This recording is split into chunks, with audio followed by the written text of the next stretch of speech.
привет! Я сам этим огнивом, мне пришлось ручку отливать, и я зажег костер. И вот он такой.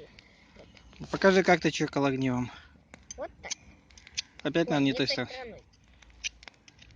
О, да.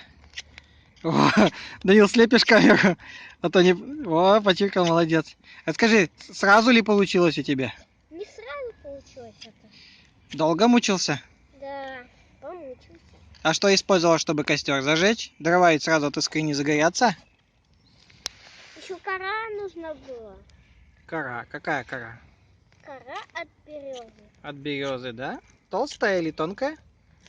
Толстая и тонкая. А что еще положили? Ну еще ветки там маленькие, тоненькие. Что еще положили? Вот такой костерок разожгли. Ель там умершую положили. Ага. То есть тоненькие веточки, хвою и кору. А еще мы что-то с деревьев собирали. Помнишь что?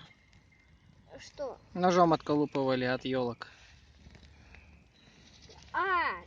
Драгоценную эту смолу мы отколупывали. Смолу. Ну ладно, передай всем, кто тебя знает, привет. Привет. Ну и я вам тоже передам привет. Все Все гуляйте, отдыхайте, лето. Пока, такое плохое северное лето, но все равно лето. Отдыхайте. Лучше, чем зима. Когда тепло, лучше ходите с ночевкой в лес.